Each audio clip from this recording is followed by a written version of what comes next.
Well, a young fan of Caitlyn Clark just received what she's calling the best Christmas present ever. Nike didn't just air a commercial on Christmas Day. They planted a flag. While most people were focused on holiday highlights, a single 60-second ad quietly reset women's sports. A young fan called it the best Christmas gift of her life, but what unfolded was bigger than nostalgia.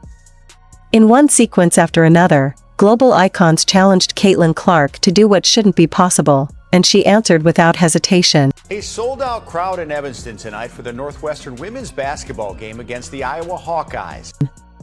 To casual viewers, it looked like confidence. To industry insiders, it looked like a declaration. This wasn't about trick shots or viral buzz. It was a strategic signal that the old ceiling on women's basketball marketing is cracking. So why now, and why Caitlyn Clark? Hidden in plain sight was a blueprint toward 2026, designed to elevate one athlete into a global commercial force and force brands to rethink value. This story isn't about an endorsement deal. It's about how one player disrupted an entire system. Once the strategy becomes clear, it's impossible to see that commercial as just advertising.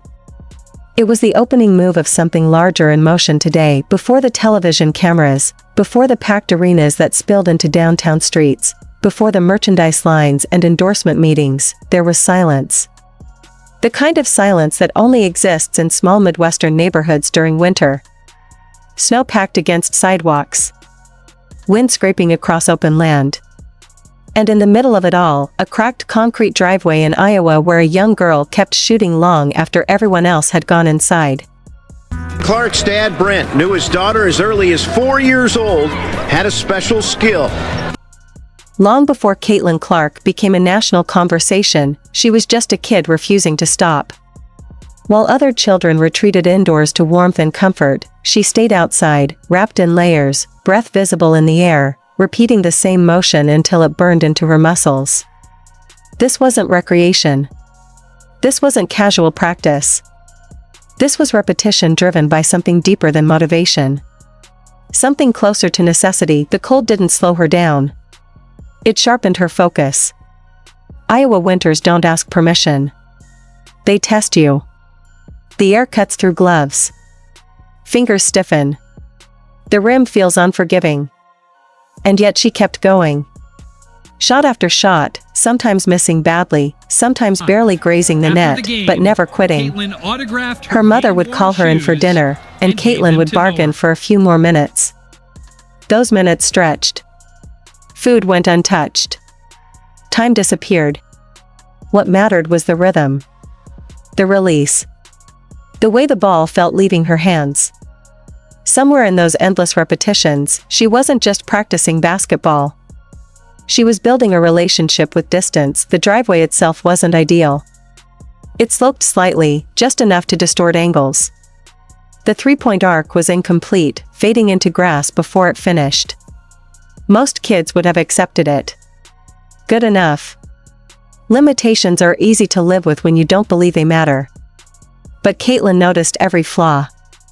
Every time she stepped back, she saw where the line ended. And to her, it wasn't just concrete. It was a boundary. A physical reminder that her environment wasn't built for what she wanted to become. So she did something most kids never do. She challenged the environment itself. She went to her father with a simple but relentless request.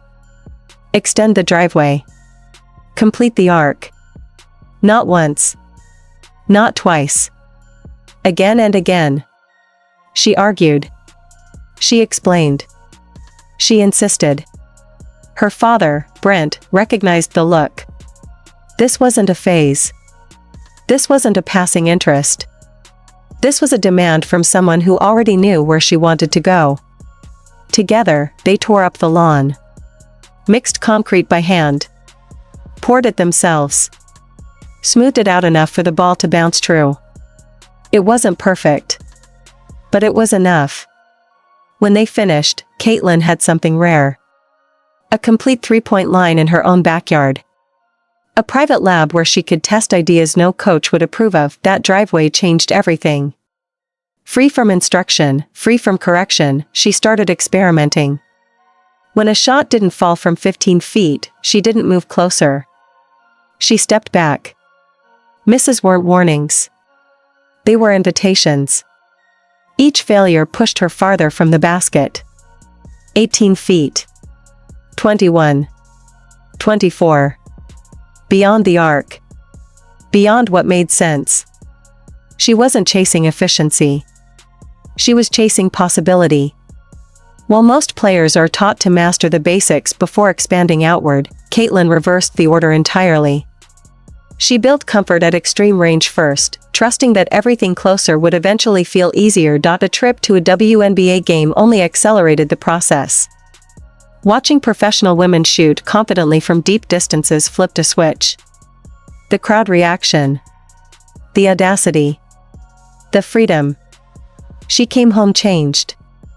The driveway sessions intensified. The distances stretched. What once looked reckless became routine. Neighbors watched her shoot from absurd spots in freezing weather and shook their heads. But beneath the surface, something irreversible was happening. Her brain was wiring itself differently. Her sense of space was expanding. Shots that felt impossible to others were becoming normal to her. By the time organized basketball tried to define her, she was already operating outside its boundaries.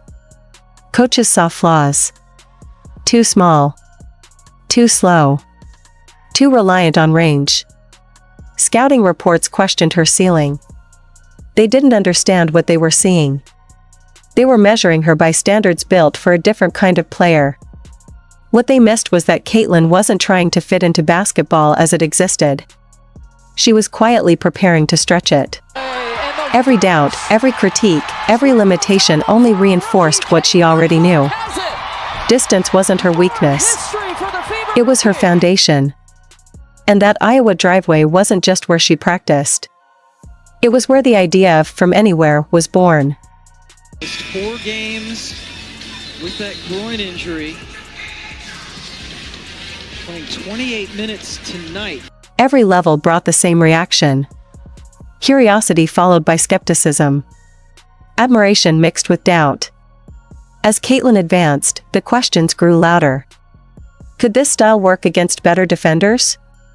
Would deeper range survive tighter coverage? Coaches dissected her game looking for reasons it wouldn't translate. Evaluations focused on what she lacked rather than what she was building. Too unconventional. Too risky. Too dependent on shots most players are told never to take. The higher she climbed, the more resistance she encountered. And each time, she responded the same way. She leaned into the doubt. High school gymnasiums became testing grounds. Defenders played her tight, then backed off, unsure how far was too far.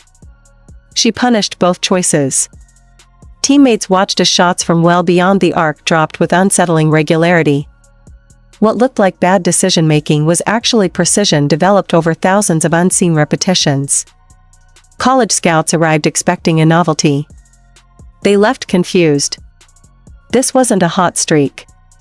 It was a system. She wasn't guessing.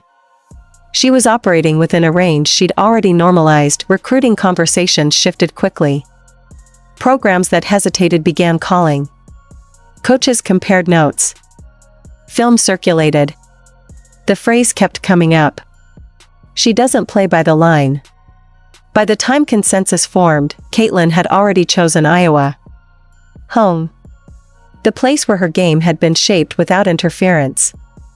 The place that understood her identity wasn't something to fix. College defenses tried to expose her. She responded by rewriting record books. Analysts predicted regression. She delivered consistency. Each season dismantled another assumption about what was sustainable. The same cycle followed her to the professional level. WNBA scouts questioned whether defenders with elite length and speed would neutralize her range. The narrative was familiar. Wait until the competition improves. Wait until the spacing tightens. Wait until the physicality increases. But the result never changed. Shots fell. Crowds grew. Viewership spiked. Cities felt the impact. Caitlyn Clark didn't just score points. She moved numbers. Ratings jumped when she played, dropped when she didn't.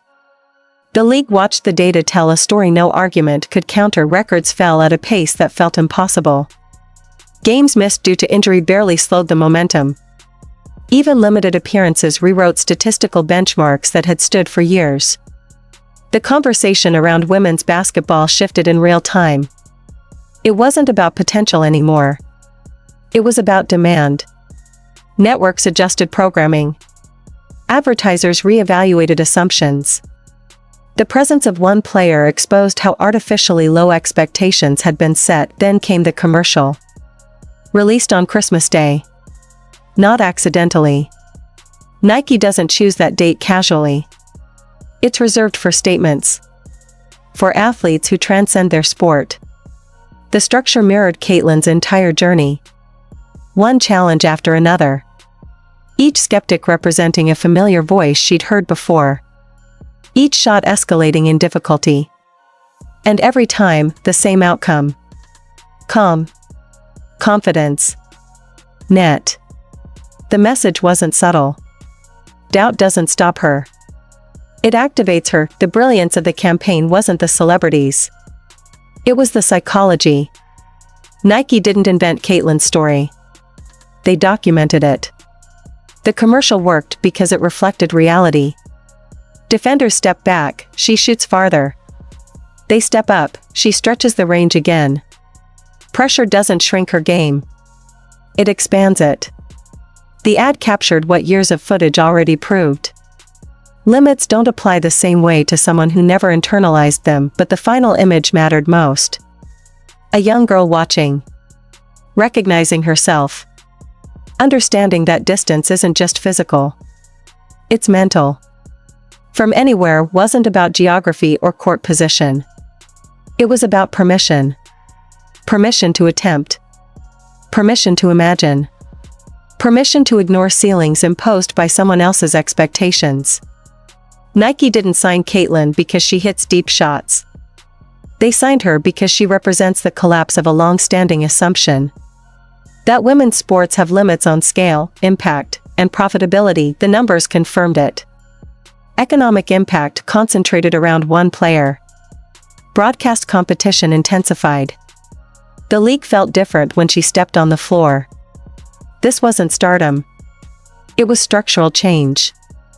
And once that became clear, the conversation stopped being about whether Caitlyn Clark belonged among the elite. It shifted to how quickly the system around her would have to evolve to keep up. By the time spring 2026 arrives, the groundwork will already be complete. The anticipation won't be manufactured. It will be earned. Caitlyn Clark's signature Nike shoe won't launch into uncertainty. It will enter a market reshaped by her presence. Industry analysts understand what's coming. This isn't just an endorsement. It's a franchise. A long-term engine designed to operate across generations. Predictions range into 9 figures, not because of hype, but because demand has already been proven. Viewership. Merchandise. Engagement. All pointing in the same direction. Nike's patience is deliberate. Every detail is being refined. Design. Messaging. Distribution. Grassroots integration. This isn't a sprint. It's an infrastructure play. Caitlyn's involvement goes beyond approval. She's shaping meaning. The shoe isn't meant to symbolize exclusivity. It's meant to represent access. A physical reminder that greatness doesn't require perfect conditions. It requires belief reinforced by work. What separates Caitlyn from past phenomena is intent. Traditional endorsement models prioritize individual maximization. Build the brand. Secure the bag. Protect the spotlight. Caitlyn's approach runs counter to that instinct. Her stated goal isn't accumulation. It's expansion. The platform is a tool. The revenue is fuel. Clinics. Global outreach. Opportunities in markets where women's basketball barely exists. The shoe becomes a symbol not of arrival, but of invitation. You can see it in how she moves through the league. Credit shared. Teammates elevated. Attention redirected. While many stars guard their visibility, Caitlyn distributes it. The success isn't framed as singular. It's collective. That philosophy extends naturally into what comes next. Apparel was the beginning. The shoe is the catalyst. But the real impact unfolds afterward. More programs. More resources. More girls seeing themselves reflected at the highest level. The economics follow belief. When young players buy into possibility, participation grows. When participation grows, infrastructure follows. Broadcasts. Sponsorships. Facilities. The cycle accelerates. What once required justification becomes inevitable. Caitlyn Clark isn't just benefiting from this shift. She's guiding it. The numbers aren't abstract. Each sale supports another initiative. Each campaign opens another door. The money moves outward, not upward. What started in a quiet Iowa driveway now operates on a global scale. And yet the message remains unchanged. Distance is relative. Opportunity isn't reserved. Limits dissolve when they're challenged consistently enough. Women's basketball isn't waiting anymore. It's advancing. Purposefully. Strategically. Backed by proof rather than promises. As 2026 approaches, the conversation won't be about whether this moment lasts. It will be about who adapted fast enough. The infrastructure is being tested. The audience is already here. The belief has spread beyond marketing and into culture.